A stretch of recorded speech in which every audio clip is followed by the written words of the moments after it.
Егер әңгімем ұнаса, арнама тіркеліп, лайк басып, пікір қалдыруды ұмытпаңыз. Сіздердің қолдауларыңыз маған жаңа әсерлі хикаялар ұсынуға шабыт береді. Рахмет. Кетіңдер. Менің үйімнен дәл қазір кетіңдер. Қатын жолда, бала белде. Ұлыма сенен де жақсы келін тауып беремін. Енемнің осы айқайы әлі күнге дейін құлағымнан кетпейді. Қолында небәрі бірнеше апталық сәбиім жылап тұрды. Өзім босанғаныма көп болмаған, денем ауырып, әрең жүрген кезім. Ал дәл сол күні мен бір нәрсені анық түсіндім. Кейде адамның туған үйінен емес, бөтеннің үйінен емес, ең алдымен өз қадірінен айырылуы өте ауыр екен. Бірақ сол күні күйеуімнің айтқан бір ауыз сөзі біздің отбасымызды сақтап қалды. Менің атым Дилназ. Қазір жасым 23-те. Ал бұл оқиға болғанда небәрі 19 жаста едім. 19. Өмірдің не екенін толық түсінбеген, бәріне сенетін, адамдардың жамандығын ойламайтын аңғал қыз болатынмын. Мектепті бітіріп, колледжді аяқтап, болашаққа үлкен үмітпен қарап жүрген кезім еді. Махаббат дегеннің бәрін жеңетініне шын сенетінмін. Дидармен танысуым да күтпеген жерден болды. Ортақ таныстарымыз арқылы араласып кеттік. Алғашында жай ғана сөйлесетінбіз. Кейін күн сайын хабарласатын болдық. Ол өте сабырлы, көп сөйлемейтін, бірақ сөзіне берік жігіт еді. Маған ең ұнайтыны уәдесін босқа бермейтін. Айттым ба, орындаймын дейтін. Шынымен де солай болатын. Бір жылдай қыз бен жігіт болып жүрдік. Осы уақыттың ішінде бір ретте мені алдаған емес. Ұрыссақ та ұзаққа созылмайтын. Әрқашан бірінші болып өзі хабарласатын. Сондықтан мен оған толық сендім. Бір жылдан кейін Дидар. Дилназ, сені енді күтіп жүргім келмейді. Үйленейік. Өмірімізді бірге бастайық, деді. Мен үшін бұл ең бақытты күндердің бірі болды. Әке шешем де қарсы болған жоқ. Екі жақ танысып, құда түсіп, ұзатуға дайындала бастады. Ал біз заңды түрде неке қидырып, бірге тұруды бастадық. Сол күндері өзімді әлемдегі ең бақытты қыз сезіндім. Кішкентай ғана пәтеріміз болды. Жиһазымыз да көп емес, бірақ біз үшін оның еш маңызы жоқ еді. Ең бастысы, екеуміз біргеміз. Кешке жұмыстан келген Дидар, екеуміз шай ішіп отырып армандайтынбыз. Бір күні өз үйіміз болады. Үлкен ауламыз болады. Балаларымыз жүгіріп жүреді. Сен шаршамайсың, мен бәрін жасаймын, деп күлетін. Мен де, маған ештеңе керек емес, тек осылай бірге болсақ болды, дейтінім. Көп ұзамай жүкті екенімді білдім. Бұл жаңалықты естігенде Дидардың қуанғанын сөзбен айтып жеткізу қиын. Ол мені құшақтап алып, мен әке боламын, деп қайта-қайта айтып жүрді. Жүктілік жеңіл өтті. Әр тексеріске бірге баратынбыз. Баламыздың жүрек соғысын алғаш естіген күні екеуміздің де көзімізге жас келген. Біз әр күнді асыға күттік. Қандай есім қоямыз? Кімге ұқсайды екен? Ұл ма, қыз ба? Осындай тәтті әңгімелермен уақыт өте берді.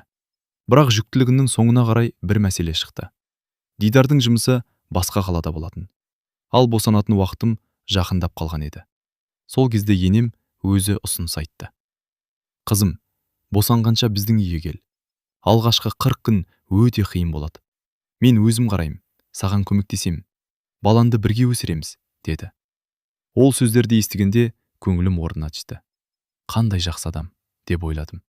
Өйткені мен үшін бұл бірінші босану еді. Ештеңе білмеймін.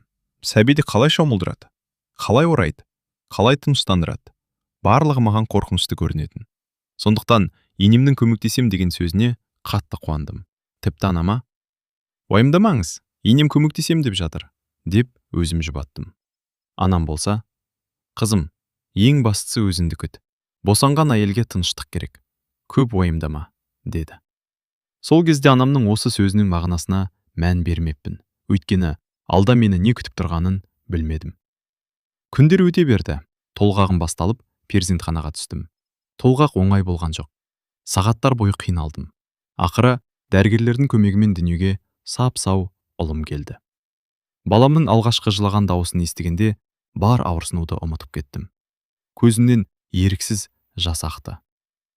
Аллаға шүкір, балам аман, деп іштей қайта-қайта айтып жаттым. Бірақ босану кезінде жырым болып бірнеше жерге тігіс салынды. Отырудың өзі азап еді. Тұру қиын, жүру қиын. Тіпті сәбиінді ұзақ уақыт көтеріп тұрудың өзі жанымды қинайтын. Дәрігерлер бірнеше күн бақылауда ұстап, жағдайымды қарап отырды. Сөйтіп, 7 күннен кейін бізді үйге шығарды. Қолында жаңа туған сәби, жүрегімде үлкен үміт. Енді 40 күн бойы демалып, баламды құшағыма қысып, енемнің көмегімен бәрін үйренем деп ойладым. Бірақ мен табалдырығын аттағалы тұрған үйдің ішінде мені мейірім емес, күн сайын күтіп тұрған қорлық бар екенін ол кезде мүлде білмеген едім. Перзентханадан шыққан күні бәріміздің көңіліміз көтеріңкі еді. Дидар ұлымызды құшағына қысып, көліктің артқы орындығына өте абайлап отырғызды. Мен әрең қозғалып келемін. Тігістерім қатты ауырып тұр. Әр қадам сайын денем шымырлап, отырғанның өзі азап болатын. Енем болса, сырт көзге өте қамқор адам сияқты көрінді. Ақырын жүр қызым, босанғаннан кейін оңай болмайды, деп қояды. Расымен, мені қызындай көретін шығар, деп ойлап қалдым. Бірақ үйдің табалдырығын аттаған сәттен бастап, бәрі өзгере бастады. Бірінші күн-ақ сәбиімізді бөлмеге жатқызып, өзімде демалайын деп едім. Көп ұзамай есік тарс ашылды. Дилназ, шай қайда? Мен аңтаң болып, апа, жаңа ғана келдік қой, дедім. Есіңге жаңа келдік қой, дедім. Сонда үйге келген адамның бәрі өзіне өзі шай құя ма? Келін деген қайда? Сол күні әрең тұрып, ас үйге шықтым. Отырсам ауырады, тұрсам басым айналады. Бірақ үндемедім. Үлкен кісі ғой, деп өзімді жұбаттым. Ертеңіне таңертең ұлым түні бойы дұрыс ұйықтатпады. Сағат сайын оянып, жылай берді. Таң ата көзім ілініп кеткен екен. Кенет есік тарс ашылды. Сағатқа қарадың ба? Әлі ұйықтап жатырсың ба? Мен шошып ояндым. Апа, бала түнімен. Біз де бала өсірдік. Сен ғана босанған жоқсың. Осы сөзден кейін үнсіз қалдым.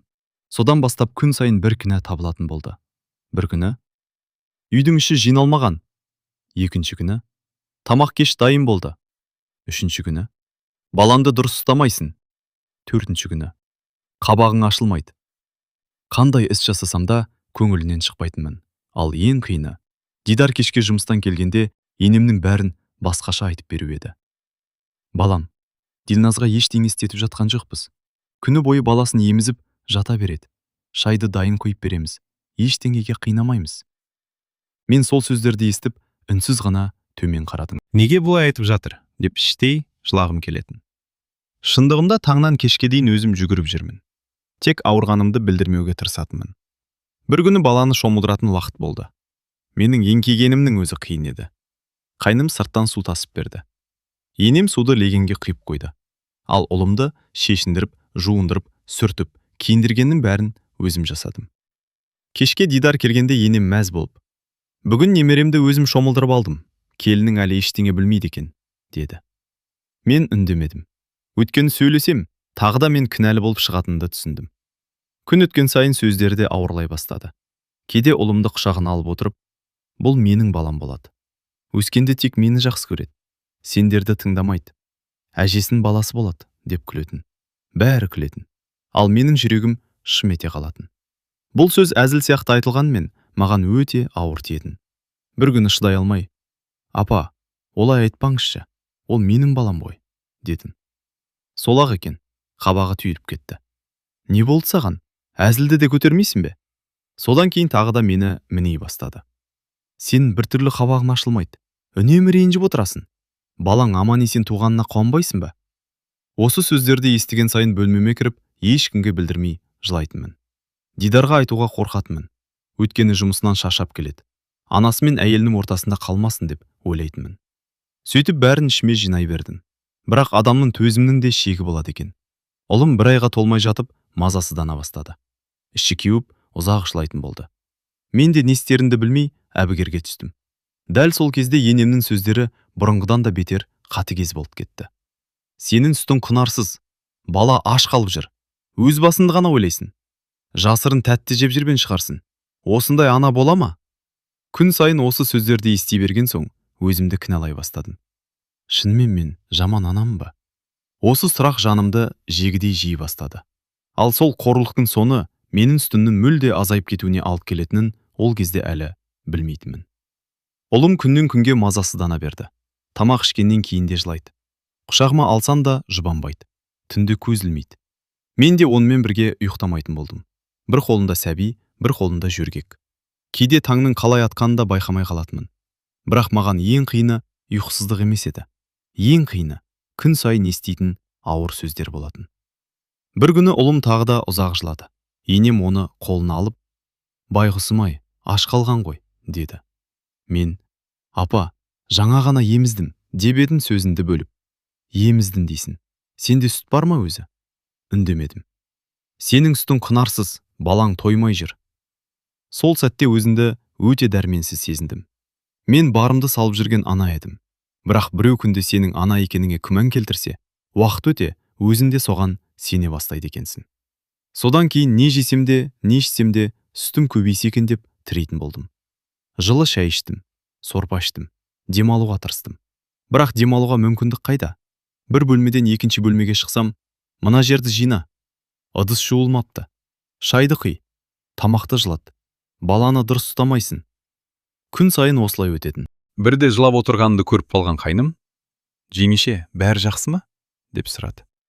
Мен бірден көз жасымды сүртіп, «Иә, бәрі жақсы», деп күліп жібердім. Өйткені үйдегі ешкімге ішімдегін айтқым келмейтін. Бір күні кешке Дидар жұмыстан келді. Мен оған ұлымның күні бойы мазасыз болғанын айтып отыр едім. Сол кезде енем сөзімізді бөліп, «Баланың мазасыз болғанына өзің кінәлісің. Сүтім жетпейді. Аш жүр». Дидар маған қарап, «Ертең дәрігерге барып көрейік», деді. Осы сөздің өзін енем жақтырмады. «Қандай дәрігер? Мен 2 бала өсірдім. Дәрігер сақ білем, бала аш, болды». Ертеңінде дәрігерге бардық. Дәрігер ұлымды қарап шықты. «Іші кеуіп тұр. Бұл көптеген нәрестеде болады. Қорықпаңыздар. Жиі емізіңіздер», деді. Үйге келген соң осыны айттым. Бірақ енем тағы да: «Дәрігерлер не біледі? Менің айтқаным дұрыс. Сүтім жоқ». Сол күннен кейін ұлым емген сайын мен қорқатын болдым. Тағы тоймай қалдым екен. Шынымен сүтім жетпей ме? Осы уайымдар көбейген сайын сүтім де азая бастады. Кейде ұлым ұзақ емеді, бірақ жылай береді. Мен де жылаймын. Ақырында дәрігердің кеңесімен қоспа сатып алуға тура келді. Дидар жұмыстан келе жатып, сәбиге арналған қоспа алып келді. Мен банкісін қолыма ұстап тұрып, ұзақ жыладым. Өйткені әр ана баласын өзі емізгісі келеді. Бұл мен үшін оңай шешім болған жоқ. Дәл сол кезде енем ас үйден шығып келді. Қолындағы қоспаны көріп, қабағы бірден түйілді. «Мынау не?» «Дәрігер, қоспа беріп көріңдер», деді. «Қоспа?» Дауысы қатты шығып кетті. «Өзің еміз алмасаң, неменеңе тудың?» Жүрегім зу ете қалды. «Апа, инкубаторсың». Осы бір сөзді өмір бойы ұмытпайым. «Ақшаның соры, баламның ақшасын құртып жатырсың. Бір қора ақшаға қоспа алып береді.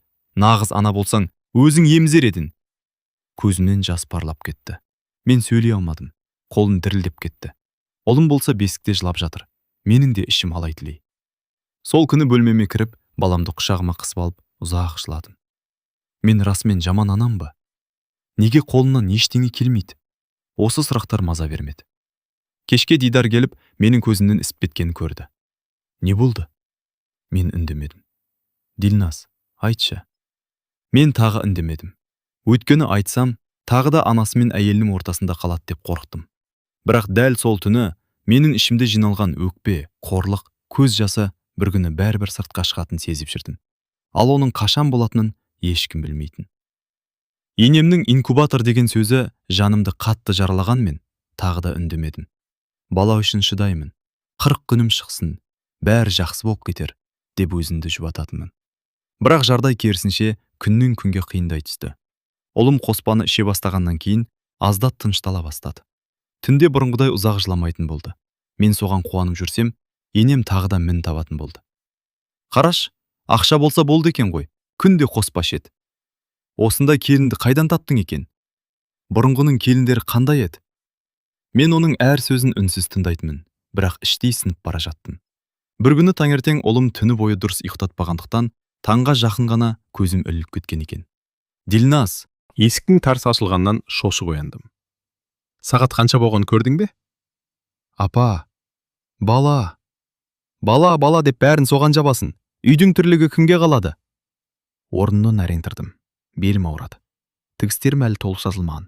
Соған қарамай ас үйге шықтым. Шайды қойдым. Тамақ жылыттым. Ыдысты жудым. Баламның жылаған даусы шыққан сайын жүгіріп барып көтеріп келемін. Қайтадан ас үйге жүгіремін. Кешке дейін 1 минутта тынықпайтынмын. Сол күні түстен кейін ұлым тағы да жылай бастады. Құшағыма алып тербетіп тұр едім. Енем бөлмеге кіріп келді. Тағы көтеріп жүрсің бе? Жылап жатыр. Өз қолына үйретіп алдың. Апа, әлі кішкентай ғой. Біз екі баланы бұлай өсірген жоқпыз. Осы кезде өзінді әрең ұстап тұрдым. Бірақ ең ауыр сөз әлі алда екен. Енем кенет. Осы сенен түк шықпайды екен. Не еміз алмайсың? Не үйдің жұмысын дұрыстап істей алмайсың? Баланы да дұрыс қарай алмайсың. Қайран менің баламай. Осы сөзді естігенде бойымдағы бар ашу сыртқа шықты. Мен де бұрынғыдай үнсіз қаламадым. Даусын дірілдеп тұрса да алғаш рет бетіне қарап сөйледім. Жетеді. Енем таңырқап маған қарады. Не дедің? Жетеді дедің. Бұның бәріне сіздер кінәлісіздер. Не деп тұрсың? Көмектесеміз деп өздеріңіз алып келдіңіздер. Бірақ осы уақытқа дейін бір күн тыныштық берген жоқсыздар. Тұрсам сөз, отырсам сөз, емізсем сөз, қоспа берсем сөз, жыласам сөз, күлсем сөз, мен не істесем де көңіліңізден шықпаймын. Енемнің түрі өзгеріп кетті. Әй, сен маған дауыс көтеретіндей кім едің? Мен сізді сыйладым. Әлі де сыйлаймын. Бірақ қорлауға енді шыдамаймын. Көзімнен жас тоқтамай ағып тұр. Сіздер көмектескен жоқсыздар. Кек күнде мені кінәлап келдіңіздер. Беткен күтімдеріңіздің маған керегі жоқ. Бөлме іші жым-жырт болып қалды. Бірнеше секунд ешкім сөйлемеді. Кенет енем айқайлап жіберді. Онда кетіңдер. Менің үйімнен кетіңдер. Қазір кетіңдер. Мен қатып қалдым. Естідің бе? Кетіңдер. Қатын жолда. Бала белде. Ұлыма сенен де жақсы келін тауып беремін. Осы сөздерді естігенде жүрегім шымете қалды. Мен бір ауыз сөз айтпастан бөлмеме кірдім. Жылап жатқан ұлымды көтеріп алдым. Оның кішкентай алақаны бетіме тиіп кеткенде өзімді әрең ұстап тұрдым. Жоқ. Енді бұл үйде 1 минутта қалмаймын. Телефонымды алып Дидарға қоңырау шалдым. Ол бірден көтерді. Не болды, Дилназ? Даусымды тоқтата алмай жылап жібердім. Дидар. Не болды? Бала аман ба? Бізді үйден қуып шықты. Телефонның ар жағында үнсіздік орнады. Бірнеше секундтан кейін оның байсалды дауысы естілді. Жылама. Қазір бастығымнан сұранып шығамын. Заттарыңды жина. Мен сендерді алып кетемін. Осы сөзді естігенде өмірімде алғаш рет өзімді жалғыз емес екенімді сезіндім. Бірақ Дидар үйге келгенде бәрі бұдан да үлкен жаңжалға айналатын сенін ол кезде әлі ешқайсымыз білмеген едік. Дидарға телефон соққаннан кейін қолым қалтырап кетті. Бір қолымда жылап жатқан сәби. Екінші қолыммен көз жасымды сүртіп, асығыс сөмкелерді жинай бастадым. Әлі де сенер-сенбесінді білмеймін. Шынымен кетеміз бе? Мүмкін Дидар келгенше бәрі басылар, деп ойлап үлгердім. Бірақ сырттан енемнің даусы тағы естілді. Жина заттарыңды. Өзім қуып шығарын деп ешкімге жылап барма. Бұл сөзден кейін үмітім бір жола үзілді. Мен үнсіз ғана баламның киімдерін, жөргектерін, бөтелкелерін, қоспасын, өзімнің азын аулақ заттарымды жинадым. Сол сәтте балама қарап тұрып, жүрегім ауырып кетті. Сен ештеңеге кінәлі емессің. Бірақ өмірге келе салысымен осындай айқайдың ортасында қалдың, деп іштей жыладым. Жарты сағаттай өткенде ауладан көліктің дауысы шықты. Терезеден қарасам, Дидар келіп тоқтапты. Ол көліктен түсіп, үйге асығыс кірді. Жүзінен қатты ашуланып тұрғаны байқалды. Есіктен кіре бергенде, «Не болды?» деді қысқа ғана. Мен үндемедім. Сөйлеуге шамам келмеді. Сол кезде енем жылаған күйі сөзді бастап кетті. Баламай, мен бұларға не істемедім? Бар жұмысымды тастап, келініңді күттім. Баласын қарадым, тамағын бердім. Ал мұны мені кінәлап отыр. Жылаған сайын өзін ақтап сөйлей берді. Өзі баланы қарай алмайды, өзі емізе алмайды, не тамақ істей алмайды. Мен болмасам балаң аштан қалар еді, тіпті өлтіріп алар еді. Осы сөзді естігенде Дидардың жүзі өзгеріп кетті.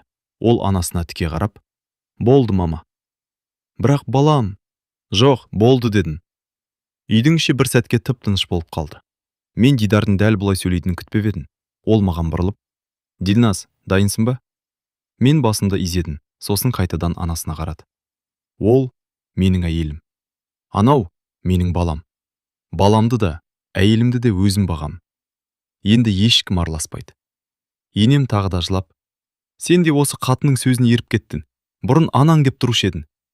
Дидар сабырлы үнмен жауап берді. Бұрын мен үйленген жоқ едім. Ал қазір менің өз отбасым бар. Әйелімді ешкім хорламайды. Егер бізге көмектесем десеңіздер, рахмет. Бірақ күнде тиісіп, жылатып отыратын болсаңыздар, ондай көмектің керегі жоқ. Мен өмірімде алғаш рет күйеуіме бұрынғыдан да қатты риза болдым. Өйткені ол айқайлаған жоқ, анасын балағаттаған жоқ. Бірақ өз ұстанымын анық айтты. Содан кейін сөмкелерді көтеріп, көлікке апара бастады. Енем соңымыздан, қазір кетесіңдер де, ертең бәрібір қайтып келесіңдер. Баламен жалғыз өмір сүре алмайсыңдар. Ақша жетпейді. Сонда тағы мені іздейсіңдер, деп айқайлап қалды. Бірақ Дидар артына да қарамады. Көлікке отырған соң ғана көзімнен жас тағы да парлап кетті. Бүкіл жол бойы үнсіз отырдым. Дидар көлікті тоқтатып, қолымды ұстады. Дилназ, мен оған қарадым. Мені кешірші. Неге? Сенің осынша қиналып жүргеніңді ертерек байқамадым. Мен басымды шайқадым. Сен кінәлі емессің. Жоқ, сен менің аманатымсың. Енді ешкім сені жылатпайды. Сол сәтте мен тағы да жылап жібердім. Бұл жолы қорлықтан емес, жанымда мені қорғайтын адам бар екеніне көзім жеткендіктен. Біз жалдап тұрған пәтерімізге келдік. Үйдің іші бос сияқты көрінді. Бірақ маған ол сарайдай сезілді. Өйткені бұл үйде ешкім маған «Шай қайда? Неге кеш тұрдың? Сен жаман анасың» демейтін еді. Кешке ұлым тағы да қоспасын ішті. Мен оның бөтелкесіне қарап күрсініп отыр едім. Дидар қасыма келіп жайлап отырды. Дилназ, тыңдашы. Иә, қоспамен өскен балалар да аман есен өседі. Бастысы, баланың қарны тоқ, дені сау болсын. Ал сен өзіңді кінәлама. Сен жаман ана емессің. Сен өте жақсы анасың. Енді өзіңді күт. Біздің ұлымыз бәрібір бақытты болып өседі.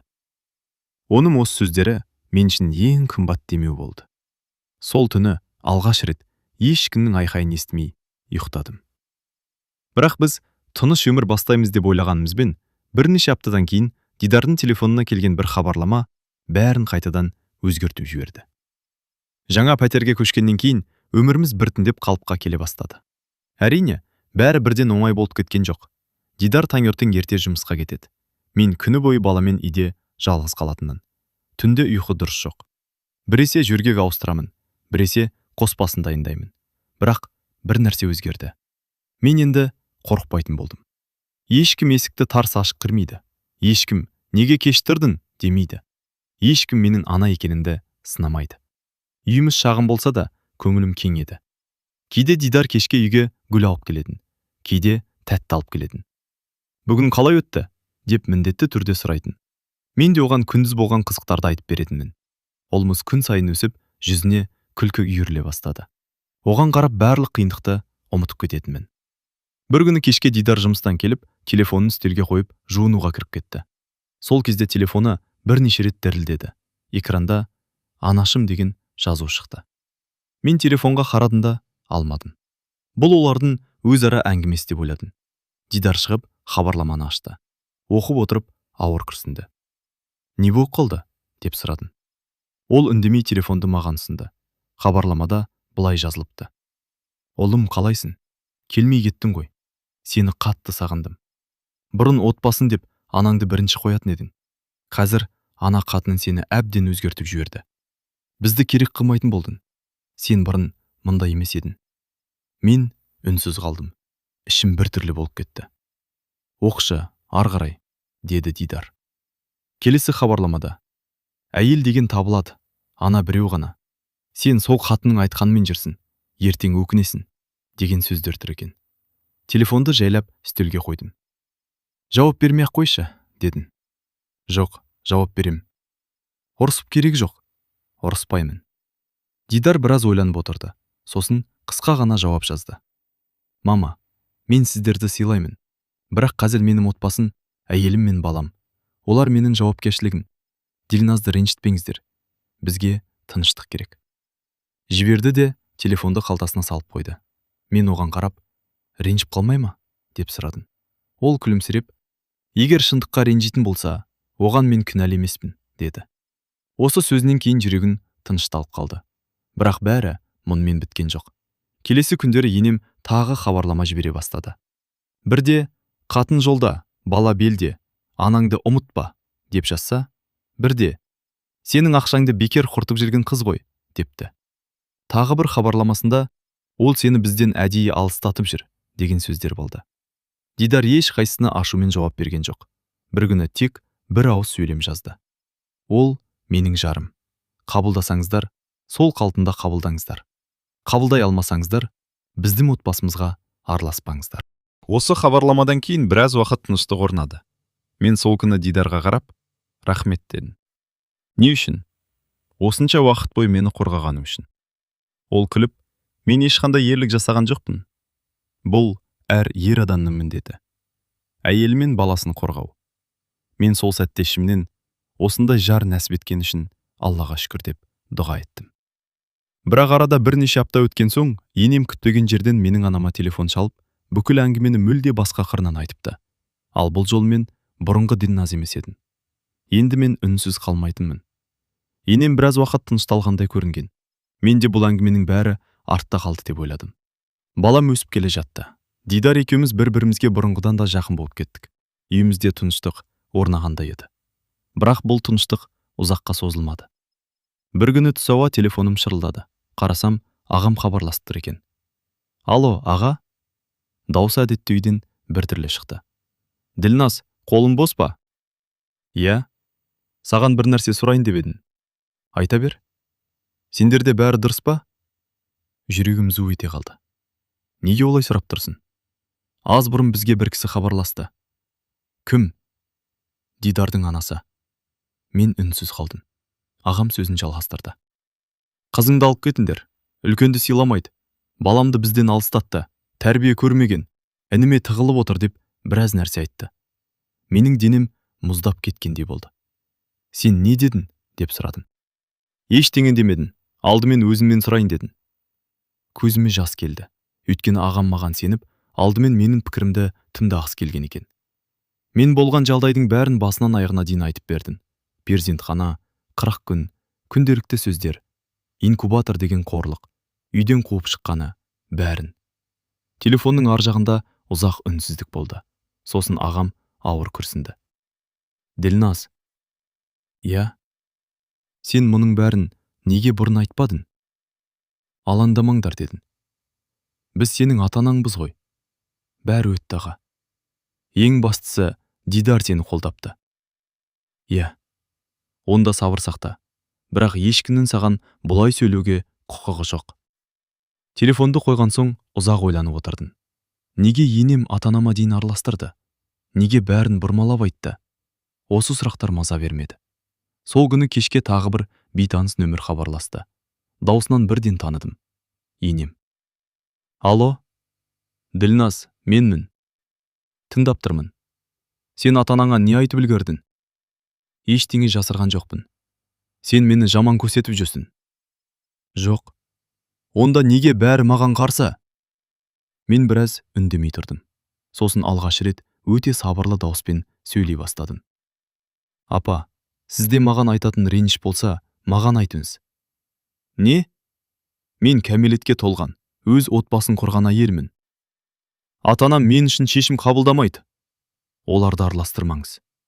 Телефонның ар жағынан үн шықпады. Мен сөзімді жалғастырдым. Күйеуім қасында тұрғанда ешқайда кетпеймін. Сізге менен не керек? Немереңізді ойламайсыз ба? Оның әке-шешесі бірге өскені жақсы емес пе? Әлде жетім өскенін қалайсыз ба? Осы сөздерден кейін бірнеше секунд үнсіздік орнады. Енем ашумен. Сен, деді де, сөзін аяқтамастан телефонды өшіріп тастады. Мен телефонға біраз қарап отырдым. Қызығы, бұрынғыдай жылаған жоқпын. Қорыққан да жоқпын. Өйткені осы жолы мен өзімді қорғадым. Сол түні Дидар жұмыстан келгенде болған әңгімені түгел айтып бердім. Ол үнсіз тыңдап отырды. Сосын, дұрыс айтыпсың деді. Бірақ тағы ренжіп қалмай ма? Егер адам шындыққа ренжісе, біз оған жауапты емеспіз. Ең бастысы, енді ешкім біздің отбасымызға араласпайды. Мен оның жүзіне қарап күлімсіредім. Шынында да біз ең қиын кезеңнен өтіп келе жатқан едік. Бірақ арада 1,5 жыл өткен соң, Күтпеген жерден енемнің өзі телефон соғып, біз есігіңнің алдында тұрмыз, есікті аш дегенде, жүрегім тағы да дүрсілдеп қоя берді. Енеммен сөйлеспегенімізге 1,5 жылдан асып кеткен еді. Осы уақыттың ішінде өміріміз мүлде өзгерді. Ұлымыз тай-тай басып, алғашқы сөздерін айта бастады. Үйімізде бұрынғыдай айқай емес, баланың күлкісі естілетін. Дидар жұмысына барып келеді, мен баламен айналысамын. Біз ешкімге өкпе айтып жүрген жоқпыз. Ешкімді жамандаған да жоқпыз. Тек тыныш өмір сүргіміз келді. Сол күні түстен кейін ұлыммен үйде ойнап отырғанмын. Телефоным шырылдады. Экранға қарасам, бұрын сақталмаған нөмір. Алло? Дилназ, біз ғой? Даусын бірден таныдым. Енем. Иә, тыңдап тұрмын. Біз сендердің үйдің алдында тұрмыз. Есікті аша ғой. Бір сәтке не айтарымды білмей қалдым. Жүрегім дүрсілдеп кетті. 1,5 жыл бойы бір ретте іздемеген адам аяқ астынан үйдің алдына келіп тұр. Апа, біз қазір үйде жоқпыз. Бұл өтірік еді. Бірақ дәл сол сәтте олармен кездесуге дайын емес екенімді түсіндім. Қайдасыңдар? Шаруамен шығып кеткенбіз. Дидар қайда? Жұмыста. Қашан келеді? Ертең келеді. Жарайды. Енем телефонды өшіріп тастады. Телефонды үстелге қойдым, ұзақ ойланып отырдым. Мен әлі де ренжуледім. Сол үйде естіген әрбір сөз есімде болатын. Инкубатор, қатын жолда, бала белде, кетіндер. Мұндай сөздерді ұмыту оңай емес. Кешке Дидар жұмыстан келген соң болған жағдайды айтып бердім. Олар келіпті. Білем. Саған хабарласты ма? Иә, маған да қоңырау шалған. Не деді? Немересін көргісі келетінін айтты. Мен үнсіз қалдым. Дидар да менің көңіл күйімді түсініп отырды. Егер қаламасаң, ешкім сені мәжбүрлемейді деді. Мен дайын емеспін. Онда болмайды. Бірақ сен ренжімейсің бе? Ол басын шайқады. Жоқ. Сенің көңілің бәрінен маңызды. Осы сөзден кейін жүрегім тынышталып қалды. Ертеңінде Дидар тағы да. Бүгін мама мен папа келеміз деп жатыр деді. Мен, егер қарсы болмасаң, сен баламен сыртқа шығып кел. Мен келісімімді бердім, өйткені ол кезде бет-бе-бет кездесуге дайын емес едім. Енем келетін уақыт жақындағанда, ұлымды киіндіріп аулаға шықтым. Ұлым ойын алаңында қуанып жүгіріп жүрді. Оған қарап тұрып ішімнен, балам, ешқашан үлкендердің ренішінің ортасында қалмас екен, деп тіледім. 1 сағаттай серуендеп жүрдік. Сосын Дидар хабарласты. Келе бер. Үйге кірсем, енем мен атам кетіп қалыпты. Дидар шай құйып отыр екен. Қалай өтті? Деп сұрадым. Тыныш. Не айтты? Немересін сағынғанын айтты. Тағы ұрыспады ма? Жоқ. Сен туралшы. Ештеңе демедім. Ескі әңгімені қозғамадым. Мен де қозғамадым. Өйткені кейде үндемеген дұрыс болатын шығар. Уақыт өте келе ұлымыз 3 жасқа толды. Қазір ата-әжесіне жылына 1-2 рет қана барып қайтамыз. Бір күнге, одан артық емес. Мен ешқашан олардың араласуына қарсы болған емеспін. Өйткені олар баламның ата-әжесі. Бірақ бір нәрсемен әлі күнге дейін келісе алмаймын. Кей адамдар бала ата-әженікі, немере ата мен әженің баласы деп айтып жатады. Мен бұл сөзге ешқашан қосылмаймын. Өйткені сол баланы 9 ай көтерген анасы, босану азабын тартқан анасы, түн ұйқысын 4 бөліп ауруында қасында отырған әкесі мен анасы, қуанышына да, қиындығына да бірге төзген ата-анасы. Ата-әженің орны әрқашан бөлек, оларды құрметтеу парыз. Бірақ баланың тәрбиесі мен өміріне қатысты ең үлкен жауапкершілік әрқашан әке мен ананың мойнында. Бүгін осы оқиғаларға қарап отырып, бір нәрсеге ғана шүкіршілік етемін. Егер сол күні Дидар анасының сөзін сөйлеп, мені жалғыз қалдырғанда, бәлкім бүгін біз бір шаңырақтың астында отырмас едік. Аллаға шүкір, ол отбасын сақтай білді. Қазір өткенге өкпемен емес, сабақ ретінде қараймын.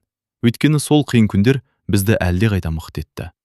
Ал ең үлкен бақытым, ұлымның ата-анасы бірге, бір-бірін сыйлап, тату-тәтті өмір сүріп жатқанын көру. Сондықтан қыз-келіншектер, қандай қиындық болса да, ең алдымен ерлі-зайыптылар бір-біріне тірек болсын. Себебі берік отбасының негізі өзара құрмет пен қолдау. Сіз бұл оқиға туралы не ойлайсыз? Өз пікіріңізді міндетті түрде комментарийге жазыңыз. Әңгіме ұнаса, арнамызға тіркеліп, лайк басуды ұмытпаңыз.